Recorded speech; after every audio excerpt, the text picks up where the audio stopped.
Et salut les traders, j'espère que tout le monde va bien, moi ça va super, on se retrouve pour une nouvelle vidéo d'analyse. Nous sommes aujourd'hui le 25 décembre 2022, alors je vous souhaite à tous et à toutes de très belles fêtes de fin d'année et un excellent Noël. Voilà, profitez bien, kiffez avec votre famille, vos amis, juste faites-moi plaisir les gars, ne buvez pas si vous prenez la route, après voilà, ça m'embêterait de perdre des abonnés.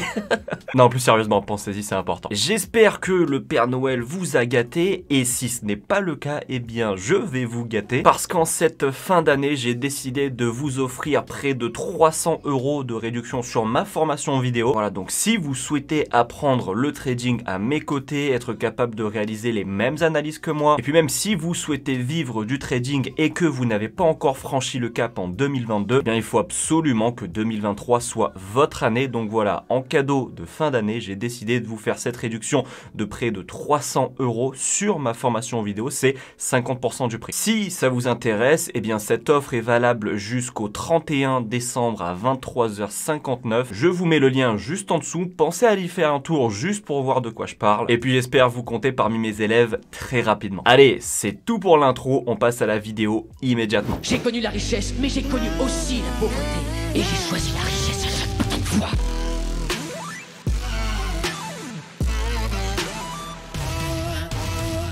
Et on va commencer du coup avec Odd CAD. Alors, Odd CAD la semaine dernière, voilà, je vous avais dit que ce mouvement-là était fortement susceptible de nous donner une impulsion baissière, donc la jumelle pardon, de celle-ci. C'est exactement ce qui nous a donné, voilà, petite correction baissière. C'était assez, bon, j'aime pas dire ça parce que ça fait très prétentieux, mais assez évident. Je l'ai même partagé du coup sur le moment dans mon canal Telegram qui est aussi en description. Pensez à le rejoindre si ce n'est pas encore le cas, parce que je vous partage quelques trades comme ça. Donc voilà, j'avais expliqué pourquoi ce genre de setup c'était vraiment un de mes préférés, parce qu'on avait tout, la perte de momentum, une cassure de trend, une correction en dessous. Voilà, c'était vraiment du pain béni pour une vente. Donc j'espère que vous avez pu en profiter, parce que j'en avais aussi parlé sur YouTube également. La suite pour Odd CAD, eh bien selon moi, on va pouvoir aller titiller ce plus haut juste ici.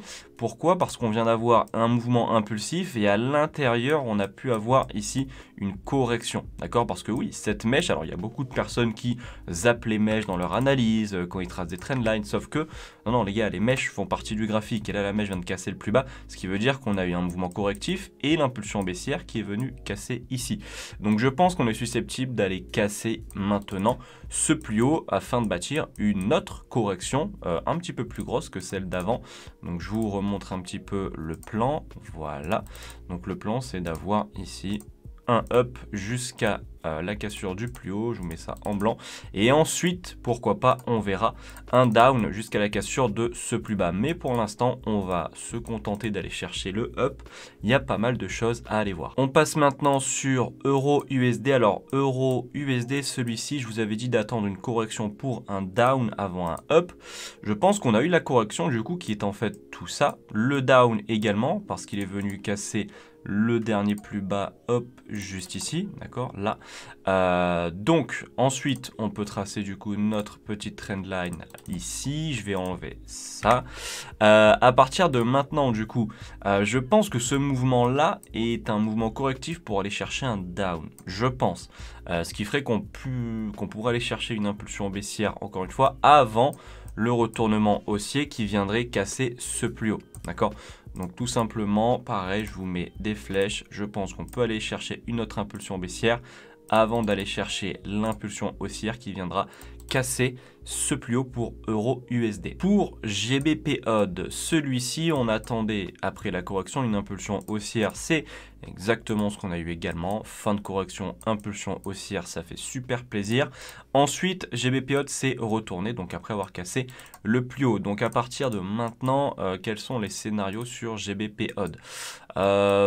C'est vraiment pas la folie en termes de structure parce que les mouvements sont assez timides. Alors ça, évidemment, c'est une impulsion baissière, impulsion haussière, mais ça, est-ce que c'est une correction? peut-être, si ça en est une, je vais vous montrer les scénarios qui sont au final très simples. On va délimiter, hop, notre impulsion 1 et tant que ce plus bas ne sera pas cassé, on ira chercher la cassure de ce plus haut. Si jamais le plus bas vient à être cassé, je vous le mets juste en autre couleur pour marquer le scénario numéro 2, on ira chercher du coup ensuite un up, mais pour un running, c'est-à-dire qu'on n'ira pas chercher ce plus haut, d'accord? Donc ça c'est nos deux scénarios, je répète, tant que ce plus bas n'est pas cassé, on va chercher ce plus haut, flèche blanche. Si ce plus bas vient à être cassé, on ira chercher un up s'il y a un setup, que quand il y aura un setup, on n'achète pas direct dès que le plus bas est cassé, mais si on a le setup et qu'on tente l'achat, on n'ira pas forcément mettre un take profit à ce plus haut là, ok? Tout simplement pour GBP Odd. Passons à GBP USD maintenant. Alors celui-ci il nous a pas du tout donné le scénario qu'on voulait, quoique, alors il nous a donné un petit setup, je vais vous le montrer avant d'enlever, juste ici, hop, petite correction, c'est ce qu'on voulait là pour aller chercher un up. Ceux qui l'ont tenté ont pu, je pense, mettre break-even, et bon, bah du coup ça a été break-even au lieu de take profit, mais ensuite voilà, ça a été vraiment plutôt une tendance baissière qui s'est bâtie. D'ailleurs, je pense qu'on va continuer cette tendance baissière par rapport à la correction qu'on vient de faire juste ici. Donc voilà, je pense que si on a des sell setup, ça peut être très intéressant de les tenter actuellement sur GBP USD. On vient d'avoir la cassure de la trendline de la correction.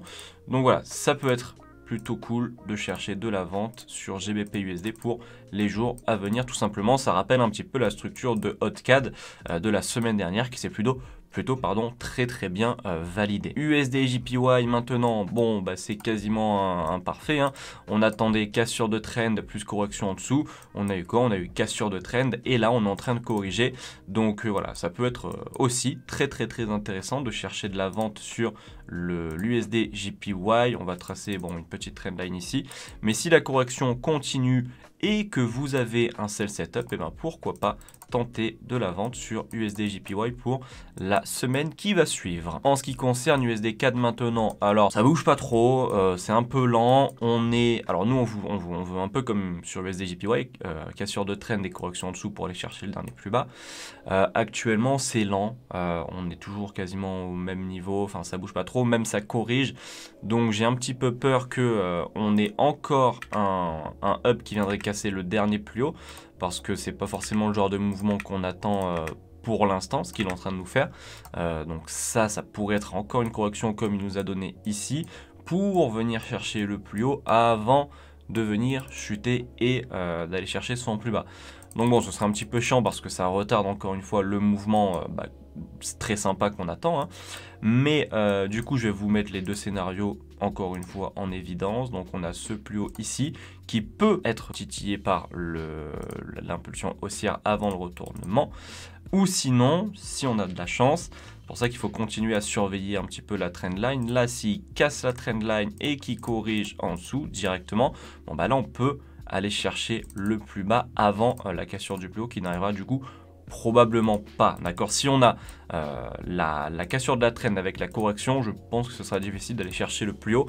Maintenant attention, une cassure de trend toute seule veut rien dire. On peut casser la trend avec une impulsion baissière comme ça et ensuite respike vers le haut, mais si on a une correction en dessous, un petit peu compliqué. Mais voilà les deux scénarios, ok? Donc faites attention à ça, surveillez votre trendline et ce que fait USD CAD. USD CHF maintenant, nous on voulait une hausse pour aller chercher un running, donc si je me souviens bien, voilà, c'était celui-ci, le A, tout ça était le B et on voulait le C, d'accord? Le C qui était censé monter un petit peu plus haut.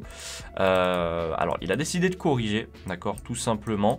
Donc là je pense qu'il a cassé son plus haut. Non, il n'a pas cassé son plus haut, ok. Donc du coup sur USD CHF on va attendre la cassure de ce plus haut. Donc hop, juste ici, avant d'aller chercher ce plus bas, d'accord? Donc là il reste rien en vrai pour le plus haut. Donc je pense que si vous n'êtes pas dedans, c'est peut-être mieux d'attendre qu'il le casse et de chercher la vente une fois que ce sera fait. Je pense que ça peut être plus intéressant que de chercher à acheter, à moins que vous fassiez du scalping peut-être.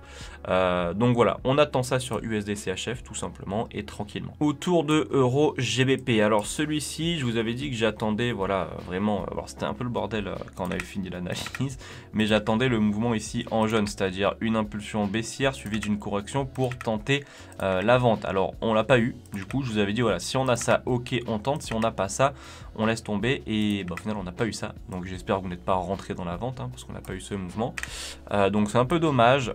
Maintenant sur EuroGBP, je pense qu'on peut aller chercher le dernier plus haut. Je vais peut-être descendre en 30 minutes, voilà. Mais ce serait un objectif vraiment moyen terme, parce que je préfère prendre un petit peu de recul sur la structure. Mais par contre, au niveau du 30 minutes, je pense qu'on peut venir casser ce plus haut, parce qu'ici on a l'impulsion, la correction, l'impulsion. Hop, juste ici, qui nous donne du coup cette correction, comme on a eu ici. Donc on peut aller chercher ce plus haut, je pense, en 30 minutes. Ça va être l'objectif de cette semaine. C'est pas un objectif de fou furieux, on est d'accord. Mais voilà, ça reste un petit objectif à trader en petite time frame. Si on a un setup d'achat, ça peut être cool à tenter sur EuroGBP. Le gold, alors le gold, un petit peu dégoûté, hein. Franchement, à quelques pips de valider complètement l'analyse.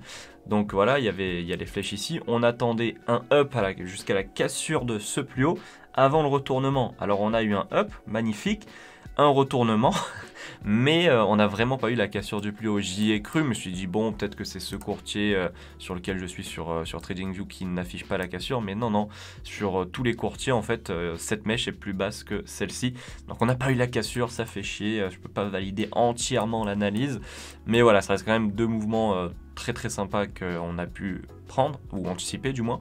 Donc maintenant la suite sur le gold, c'est qu'on va peut-être, j'espère, aller chercher le plus haut. Alors, étant donné qu'on n'a pas cassé, du coup, je vais le remettre ce plus haut, il est possible qu'on vienne d'abord chercher ce plus bas. Parce qu'en fait, on peut être dans une nouvelle structure qui dit qu'on est dans l'impulsion, la correction, et donc on irait chercher l'impulsion 2 ici, avant, pardon, ma voix a flanché, d'aller chercher le plus haut, ok, ce qui n'aurait pas été le cas si on avait cassé le plus haut, on aurait pu dès maintenant aller chercher le plus haut.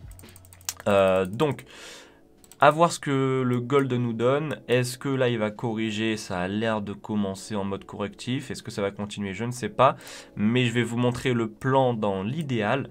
Dans l'idéal, c'est vraiment ça. C'est qu'ici, on vienne chercher le plus bas et qu'ensuite on aille chercher le plus haut, voilà, dans cet ordre-là. Ok, faut pas qu'il monte, en tout cas selon ma méthode et selon la hiérarchie des scénarios, faut pas qu'il monte tout de suite casser le plus haut. Il faudrait d'abord qu'il vienne casser son dernier plus bas pour nous valider une correction propre. Voilà pour le gold. On passe maintenant aux crypto-monnaies et on va commencer par Ethereum. Alors Ethereum, je vous avais dit que j'attendais du coup la correction pour aller casser ce plus bas. On est toujours dans la correction. Alors c'est bon signe, hein, parce que ça corrige, ok. Donc on va juste patienter la fin de la correction, pour la fin de la correction, pardon, et on continuera de chercher de la vente si on a des setups, ok. Donc là on corrige, je vous répète un petit peu ce qu'on a dit la dernière fois, hein, et le but c'est d'aller chercher ce plus bas. Donc à partir de maintenant, si vous avez des sell setups, des setups de vente, et bien pourquoi pas les tenter sur Ethereum jusqu'à ce plus bas, on ne change pas les plans. En ce qui concerne le Bitcoin, c'était la même chose. Donc on attendait la correction pour la cassure du plus bas. Il nous a donné une correction, une impulsion et là il se retourne. En fait, il nous fait une espèce de double structure, d'accord, de double tendance. C'est-à-dire que là il nous a fait tendance baissière et là il est peut-être en train de bâtir une tendance haussière. Ce serait pas non plus, comment dire, la fin du monde, parce que ça pourrait être juste ici une correction, la correction de toute cette impulsion baissière, comme ça, avant de continuer le mouvement baissier, d'accord. Maintenant tel quel, là en plus la structure est dégueulasse, hein, c'est vraiment des toutes petites bougies toutes plates. Bon, je pense qu'il peut venir casser ce plus haut juste ici tant qu'il ne casse pas ce plus bas, ok. Je vous mets le scénario, donc je pense qu'il peut venir casser ce plus haut et ensuite il faudrait qu'il soit décidé à venir casser ce plus bas. Voilà, je remets les scénarios, enfin le scénario pardon, en évidence comme ça. Voilà, ça c'est le scénario idéal. Maintenant, est-ce que le Bitcoin va nous donner ça? Je ne sais pas, mais en tout cas moi c'est ce que j'attends au niveau de la structure. On passe maintenant au Solana. Donc on voulait correction, impulsion baissière, c'est exactement ce dans quoi nous sommes actuellement. Donc eh bien on ne va pas changer notre scénario parce qu'il est toujours valide. On attend la cassure de ce plus bas. S'il donne des corrections, c'est ce qu'il est en train de donner actuellement, je pense ici, eh bien on peut toujours tenter la vente. Maintenant on y est presque, ok. Donc voilà, on attend la cassure du plus bas tout simplement sur le Solana comme la semaine dernière. Je vous mets la petite flèche, voilà, juste ici. On va passer au DOT. Je vous avais dit de rester à l'écart du DOT, voilà, parce que la structure était pas folle du tout. Et c'est encore le cas. Alors je pense qu'on va avoir un mouvement haussier parce que là on commence vraiment à perdre du momentum sur la tendance baissière, surtout avec ce genre de structure. Donc je pense qu'il y a un petit achat à tenter si on vient avoir voilà, une cassure de trend ici avec un petit buy setup. Ok, donc j'essaie de vous faire ça propre, voilà, quelque chose comme ça. Donc si là on a une cassure de trend avec un buy setup, je pense que ça peut être intéressant à chercher quand même sur le DOT, on va dire un petit mouvement rapide, furtif, un petit achat voilà, qui ferait plaisir. Donc je pense que vous pouvez tenter ça, je pense, pour la semaine prochaine. On passe au BNB pour terminer. Alors celui-ci, on voulait, du coup, par rapport à la grosse correction, la cassure du plus bas. Pour l'instant, ça file droit, sauf qu'on est actuellement dans la même situation que le Bitcoin. C'est-à-dire qu'ici, on a une impulsion haussière suivie d'un mouvement correctif, d'accord? Donc ça me laisse penser qu'on peut avoir un up. Donc on va faire attention à ça sur le BNB, c'est-à-dire que tant que ce plus bas n'est pas cassé, on va au minimum aller chercher ce plus haut, juste ici, voilà, comme ça. Mais et sinon, si affinité, voilà. Voilà, c'est la fin de cette vidéo. N'oubliez pas que vous avez près de 300 € offerts sur ma formation vidéo pour vous apprendre le trading de A à Z, dont évidemment ma méthode d'analyse, pour que vous puissiez vous aussi de votre côté anticiper plein de mouvements comme je le fais chaque semaine sur YouTube tous les dimanches à 18 h depuis plus d'1 an maintenant. J'espère que la vidéo vous aura plu. Si c'est le cas, n'oubliez pas de me lâcher un petit like et un commentaire en dessous, ça me ferait super plaisir. Allez, c'est tout pour moi. Je vous souhaite encore une fois de très belles fêtes de fin d'année. On se retrouve la semaine prochaine pour une nouvelle vidéo. Courte vie mais légendaire comme d'habitude. Ciao!